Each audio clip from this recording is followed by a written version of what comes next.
தற்போது நம்மோடு ஓய்வு பெற்ற இந்திய வானிலை ஆய்வு மையத்தினுடைய ஓய்வு பெற்ற அதிகாரி திரு பாலசுப்ரமணியன் அவர்கள் இணைந்திருக்கின்றார். அவரை நிகழ்ச்சி அன்போடு வரவேற்கின்றேன். இப்போ புயல் கரையை கடக்க தொடங்கிருச்சு அப்படின்னு ஐஎம்டி சொல்லிட்டாங்க. எத்தனை மணிக்கு இது முழுசா கடந்து முடியும்னு எதிர்பார்க்கலாம்?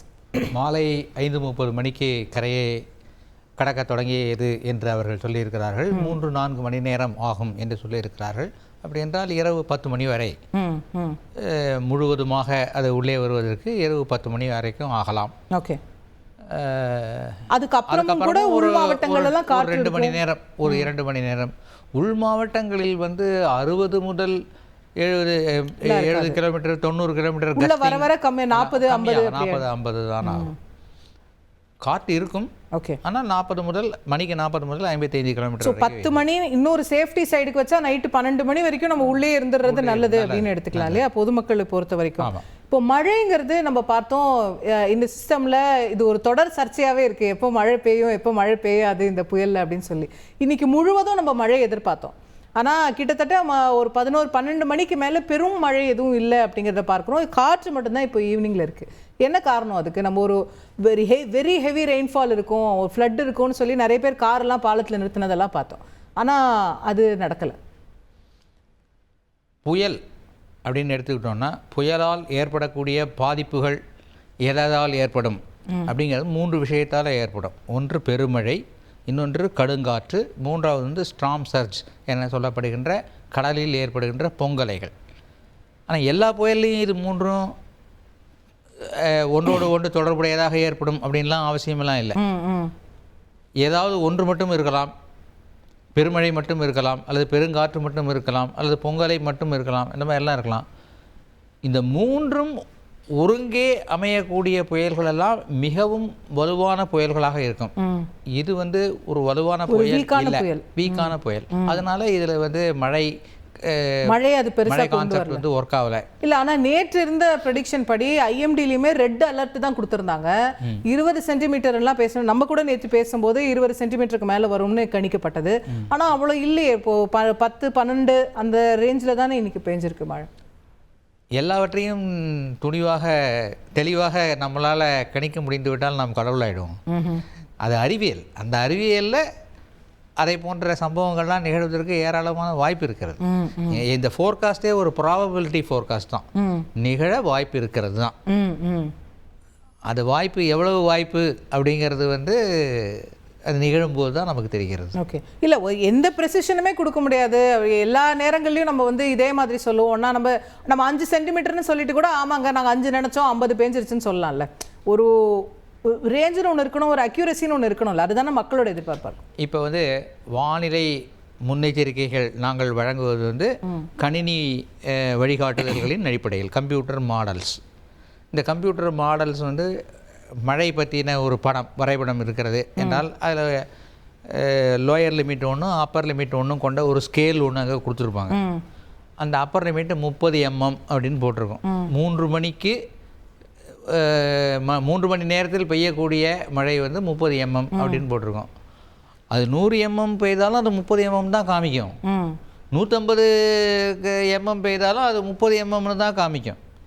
அந்த ஒரு மாடலுக்கும் ஒவ்வொரு கருவிக்கும் இப்போ டாப்ளர் வெதர் ரடார் இருக்குது. அந்த டாப்ளர் வெதர் ரடார்லேருந்து 1 மணிக்கு எப்படி பரவர் ரெயின்ஃபால் ரேட் என்னங்கிறது நம்மளால் சொல்ல முடியும்.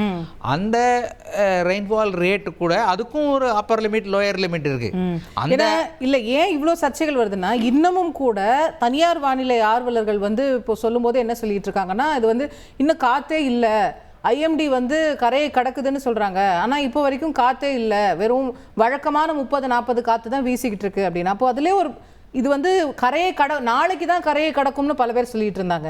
இப்போ ஐஎம்டி இப்போ கடக்குதுன்னு சொல்றாங்க. அதுலேயே நிறைய கன்ஃபியூஷன் இருக்குல்ல 2-3 வெர்ஷன்ஸ் வரும்போது. ஒரு புயல் பற்றிய வானிலை முன்னெச்சரிக்கைகள் வழங்க வேண்டும் என்றால் அது ஒரு கரையிலிருந்து ஒரு 1000 கிலோமீட்டர் தொலைவில் இருக்கிறது என்றால் அது செயற்கைக்கோள் வரைபடங்களை வைத்து அந்த காலத்தில் கொடுத்துட்டு இருந்தோம். இப்போ வந்து கணினி மாடல்கள் வந்துருச்சு, கம்ப்யூட்டர் மாடல்ஸ் வந்துருச்சு. முற்காலத்தில் வந்து செயற்கைக்கோள் வரைபடங்கள், அங்கே இருக்கிற மேக கூட்டம் எப்படி இருக்கிறது, central dense organization, spiral band structure, இதெல்லாம் வச்சு தான் அங்கே புயல் இருக்கிறதா இல்லையா என்பதை பற்றிலாம் சொல்லிட்டு இருந்தோம். அது கரைக்கு ஒரு 500 கிலோமீட்டர் அருகாமையில் வந்து விட்டது என்றால் ரெடார்கள் மூலமாக, இப்போ டாப்ளர் வெதர் ரெடார் இருக்குது, முற்காலத்தில் வந்து அனலாக் ரெடார்ஸ் இருந்தது, அதில் வந்து வருகின்ற மேகங்கள், அதில் ஸ்பைரல் பேண்ட்ஸ், ஐ தெரிஞ்சதுன்னா ஐ, அது வந்து சர்க்குலர் ஐயா, எலிப்டிக்கல் ஐயா, இல்லை ஒரு பார்ஷியல் ஐயா, அதிலிருந்து சென்டரை எஸ்டிமேட் பண்ண முடியுது. இந்த ரெடாரு நீங்கள் பார்க்குறது எல்லாமே ஐஎம்டி பார்க்குறது தானே தனியார் அலுவலர்களும் பார்க்குறாங்க.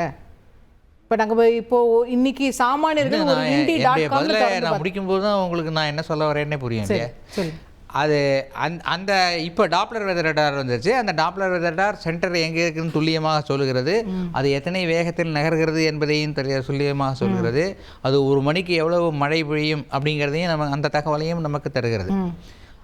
இன்னும் நெருங்கி வருகிறது என்றால் கடலோரத்தில் அமைக்கப்பட்டிருக்கின்ற தரைநிலை வானிலை கண்காணிப்பு நிலையங்கள், தானியங்கி வானிலை கண்காணிப்பு நிலையங்களில் எவ்வளவு ப்ரெஷர் ஃபால் ஆகிருக்கு, 24 மணி நேரத்தில் ப்ரெஷர் ஃபால் எவ்வளவு, இந்த 2 விண்ட் டைரக்ஷன் அண்ட் ஸ்பீட், இதை வைத்து எந்த 2 இடங்களுக்கு நடுவே கரையை கடக்கிறது அப்படிங்கிற தகவலை வந்து நம்ம சொல்ல முடியும். இது வந்து 1970களில் கடலோரத்தில் நிறைய வானிலை கண்காணிப்பு நிலையங்களை அமைப்பதற்கு முயற்சி எடுத்தாங்க. அதுக்கப்புறம் ஆட்டோமேட்டிக் வெதர் ஸ்டேஷன் வந்த பிறகு ஆட்டோமேட்டிக் ஸ்டேஷனை வச்சிடலாம் அப்படின்னு சொல்லி வச்சாங்க. இந்த ஆட்டோமேட்டிக் ஸ்டேஷனை வச்சுட்டு அது தானாக அப்சர்வேஷன்லாம் எடுத்துலாம் அனுப்பிடாது, அதை மெயின்டைன் பண்ணணும். அதுவும் இதே மாதிரி ஒரு புயல் மாதிரி சமயத்தில் அதில் இருக்கிறது உடஞ்சி கீழே விழலாம். மெயின்டைன் பண்ணுறவன் எங்கே இருக்கான்? அவன் சென்னையில் இருக்கான். அது கீழே விழுறது இதில் இருக்குது, பாண்டிச்சேரியில் இருக்குன்னா he has to take a vehicle and go there. இல்லை இந்த மாதிரி நேரத்தில் அங்கே ஒரு ஆள் போட்டு வச்சிருக்க மாட்டோம், போட முடியாது. எவ்வளோ பேருக்கு நீங்கள் சம்பளம் கொடுப்பீங்க? எவ்வளோ பேருக்கு சம்பளம்? இதெல்லாம் தான் நடைமுறை சிக்கல். இதெல்லாம் நடைமுறை சிக்கல்கள். ஒரு சமயத்தில் நான் என்ன கேட்குறேன், ஒரு சாமானியருக்கு எழக்கூடிய கேள்வி, ஐஎம்டி ஒன்று சொல்லுது சார், தமிழ்நாடு வெதர்மேன் ஒன்று சொல்கிறாரு, இன்னொருத்தர் ஒன்று சொல்கிறாரு, இந்த மாதிரி ஒரு 4 பேர் 4 இடம் சொல்கிறாங்க. நீங்கள் வந்து இப்போ லேண்ட்ஃபால்ன்றீங்க, ஒருத்தர் காலையில் தான் லேண்ட்ஃபாலுங்கிறாரு. அப்போது மக்களுக்கு வந்து எப்போ லேண்ட்ஃபாலுங்கிறதுலே ஒரு குழப்பம் வருமா வருதா? ஐஎம்டி தான் அஃபீஷியல் ஃபோர்காஸ்டர். கரெக்ட். அதனால் அவங்க என்ன சொல்கிறாங்களோ அதுதான் மக்களுக்கு போய் சேர வேண்டிய தகவல். வானிலை ஆர்வலர் அவர் ஒரு தனிப்பட்ட ஆர்வத்தின் காரணமாக, வானிலையில் மீது இருக்கின்ற ஒரு ஆர்வம் காரணமாக அவர் வந்து ஃபோர்காஸ்ட் கொடுக்குறாரு. அவரை எத்தனை மணி நேரம் டிஃபரன்ஸ் வருது? இப்போ நீங்க வந்து அவர் ஒரு கம்ப்யூட்டர் மாடலை ஃபாலோ பண்றாரு, ஐஎம்டி ஒரு கம்ப்யூட்டர் மாடலை ஃபாலோ பண்றாங்க, அதனால இந்த டிஃபரன்ஸ் இருக்கு, முதல்ல இருந்தே இருக்கு. இப்போ நீங்க 7 மணின்னு சொல்லி அவர் 8 மணி 9 மணின்னு இன்னொருத்தங்க சொன்னாங்கன்னா அது ஓரளவுக்கு மக்கள் புரிஞ்சுப்பாங்க. நீங்க இன்று மாலைன்றீங்க, இன்னொருத்தர் நாளை காலைங்கிறார். இது வந்து இதெல்லாம் இந்த இது வந்து ஒரு லோ ப்ரெஷர் ஏரியாவாக, காற்றழுத்த தாழ்வு பகுதியாக உருவான போது அப்பையிலேருந்தே ட்ராக் போட ஆரம்பிச்சிச்சு, ப்ரிடிக்டட் ட்ராக். இந்த ட்ராக்கை பார்த்தீங்க அப்படின்னாக்க அப்படியே கச்சா கோடு போட்ட மாதிரி ஒரு பிக்சர் இருக்கும், ஒரு 50 கோடு இருக்கும். அந்த 50 கோடுல ஒரு 50 மாடல், ஒரு மாடலும் ஒரு கோடு, அதுல யார் எது வரப்போகுது அப்படிங்கிறத சொல்ல வேண்டிய இடத்துல தான் வந்து ஃபோர்காஸ்டர்ஸ் இருக்காங்க. அவர் அந்த ஒரு கணினி மாதிரி மாடலை மட்டும் ஃபாலோ பண்றாரு, இவங்க இந்த கணினி மாடல் மட்டும் ஃபாலோ பண்றாங்க. பட் அதிகாரப்பூர்வமா நம்ம இந்திய வானிலை ஆய்வு மையம் சொல்வதை ஏற்றுக்கொள்வது தான் மக்களுக்கு சரியானதா இருக்கும். உங்களுடைய பார்வை. ஓகே. செய்திகளை உடனுக்குடன் தெரிந்து கொள்ள உடனே சப்ஸ்கிரைப் பண்ணுங்க.